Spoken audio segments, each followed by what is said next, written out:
Daylesford in Victoria's Central Highlands. People flock to this town for its scenic beauty, its hospitality, and its many other attractions, including its scenic lake. And yet, I don't see a lot of people fish that lake, and I'm not really sure how it fishes. But when you're curious about something, all you can do is try it out. And that's what I'm about to do in this video. Fish Lake Daylesford.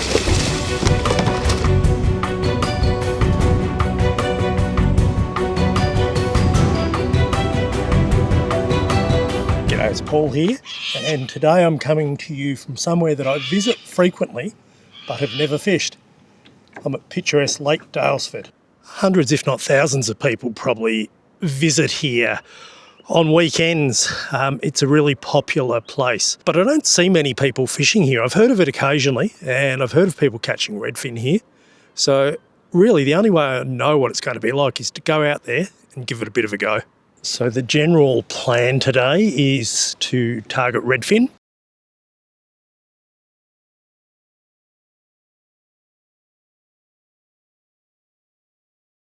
With my light spin outfits. I've got some soft plastics and blades that I'm going to cast and some lures I'm going to troll. But I think what I'll do is just explore a little bit first, because I've got no idea of the depth or the structure of some of this water. It's quite shallow where I've started, but I think there are probably some deeper points. So let's explore. Then when I find a good spot to cast some lures, we'll get into it. And under the bridge we go.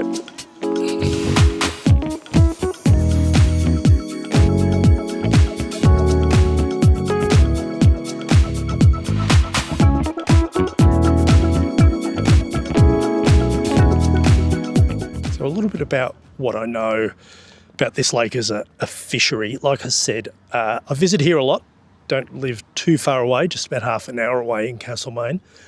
I very rarely see anyone fish it, but I have seen a few YouTube videos of people out here. So I know there's redfin, certainly small, medium size, but I can't see why there wouldn't be bigger ones.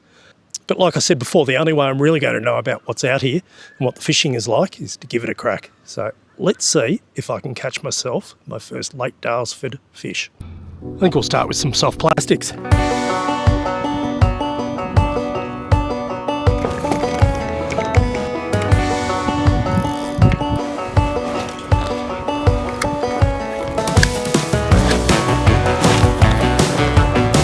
So I've done a bit of casting in this area here where I first started off, but things are still pretty shallow. It's still typically only a couple of metres of water.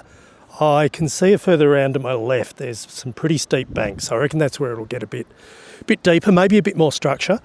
As I head around there, I might just troll this very shallow diving duo lure on the way around. This is starting to look more promising. Okay, I have my first Lake Daylesford fish on. And guess what? It's on the troll. I'd say it'd be a redfin. And it's on a little one well lunch lure. Yeah, there it is. Not a big fish, but I certainly want to land this, given it's my first fish at this waterway. There we go. Now I can say for sure firsthand, there are fish in this lake. And there it is, beautiful little Lake Daylesford redfin, which I will get back into this water.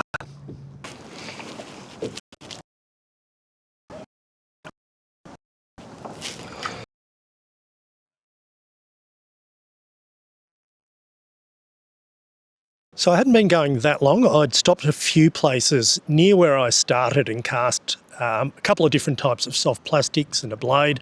The water was pretty shallow though, and I've only just got into some deeper water at that 3 to 5 metre mark. So I'm just trolling through here and exploring it, and we'll stop and do some more casting. But I think I'll continue to troll along this steep bank, and hopefully a few more fish, including some bigger ones, might come along.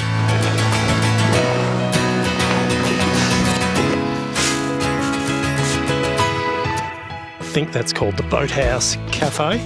Probably one of the few places I could pull up the kayak and go in and have a coffee if I wanted to. Don't think I will, but it's a nice option. I have another fish and it is enormous. Look at that. Poor little thing. Didn't even know I had it on. Wow. On the Damiki Disco. Okay, we'll get that tiddler back, and there's some deeper water up here where I want to stop and cast some blades. Gets to about 7 metres. See you, redfin.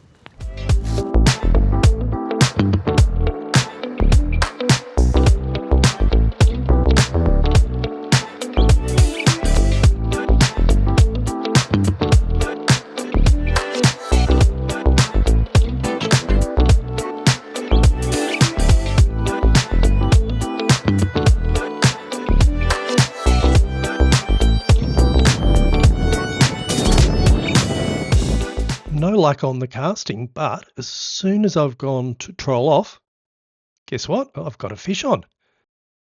It feels a little bit better, or bigger I should say, than the others. Yep, it's a redfin, and it's on the smallest of the stump jumpers, trusty old stump jumpers, and let's have a look at you, little fish. Things a bit awkward in the wind here, but got it. Ripper. The biggest of my 3 Lake Daylesford redfins so far. Well, after casting blades in that water for about 15 minutes, I was convinced there were no fish there. But as soon as I go to troll off with a different lure on, this fish comes along. It's not a bad redfin. All right. See you, redfin.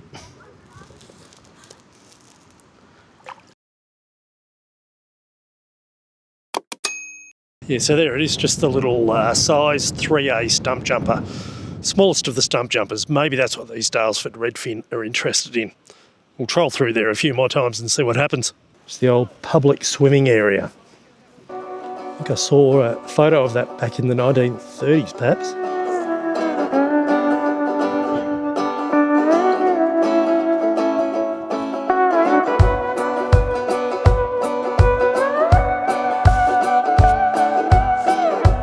I am back to near where I launched. There's a couple of hours of light left, and I suspect there'd probably be a few more of those redfin around, but I'm going to call it a day. I haven't made a big deal of this because I feel like it's been a constant refrain in my videos lately, but again, the wind has been challenging. Just to add a bit more detail about why I pulled up stumps shortly after catching the best fish for the trip, and just before what could have been the best fishing in that twilight period. The wind gusts were quite extreme and they were causing a variety of snagging, tangling and re-rigging issues. But that's certainly not a reflection on Lake Daylesford. In fact, it's pretty sheltered and the conditions were extreme. It was only 2 days after the Victorian bushfires that have just occurred and that were fanned by really strong winds, and those winds hadn't fully abated. So I would be keen to get back there again. And I guess I've got out here and I've proved that there are redfin in this lake and they can be caught. And it's a pleasant lake to paddle around. It's certainly a different experience to the type of waterways that I normally fish, but it was good to get out here this afternoon and give it a crack. Hope you've enjoyed the video, and I look forward to bringing you another one really soon.